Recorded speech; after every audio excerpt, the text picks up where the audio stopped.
souvenir. Yan po mga lods ang ating ginawang design ngayon sa bangka.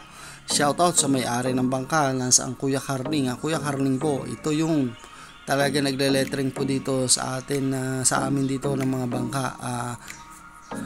Ngayon sa akin naman siya nagpa-lettering dahil gusto raw niya subukan ang aking gawa para daw maiba-iba naman sa mata. Pero shoutout din po sa kanya dahil napakagaling po rin yan magle-lettering ng bangka dito. Gusto rin daw lang niya magkaroon ng drawing at counting design dahil siya po nakakapag-lettering pero hindi siya nakakapag-drawing. Kaya sa atin niya pinalagyan ito ng design at ako na po ang pinamahala niya dito sa design na gagawin natin.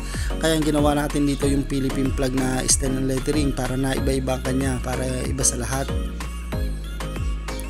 Siyempre hindi nyo pa makikita dito yung ganda niya dahil napakasimple ng lettering nito kung titingnan nyo, pero ito dito po ako mga lods hirap na hirap sa ganitong style ng lettering.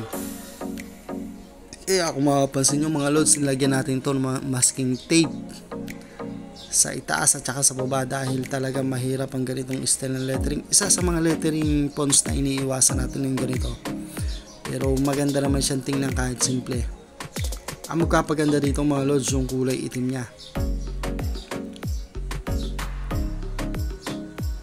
Ang nagpapa-shoutout po yung katrabaho natin sa St. Nazarene, si Abel Beltran. Nakita minsan niya ako doon sa trabaho, sabi niya sa akin, Kuya Elmer, pa-shoutout naman sa mga video mo, palagi ako nanonood sa iyo. Kaya shoutout sa iyo Abel Beltran, taga-Wawa po siya, Wawa na Cebu. At ito na mga lods yan, ang sinasabi ko sa inyo, nilagyan na natin siya ng itim. Kaya nga lang, hindi natin ipinakita sa inyo ng buo yung paglalagay ng itim. Ang pinakita ko lang sa inyo, dito yung letter S at saka letter U lang. Dahil medyo matagal ito kung ipapakita natin lahat ng ating video. Kaya mapapansin nyo mga lods, ito isa second coating pa natin to lahat para talagang maganda ang kalabasan niya. First coating pa lang siya mga lods. Pero hindi ko na rin papakita sa inyo yung second coating.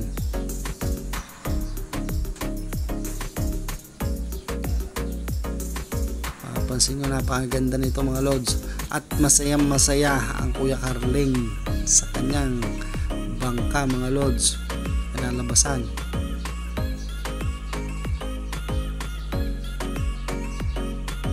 Tsaka po sa mga nanonood sa akin, shoutout rin po at don't forget to follow, like and share kung nagustuhan po ang ating video.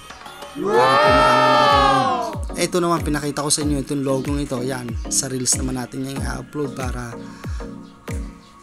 may upload din naman tayo doon. Maraming salamat po ulit sa inyo. Thank you for watching at pakishare na rin po para maraming makapanood po sa ating mga video.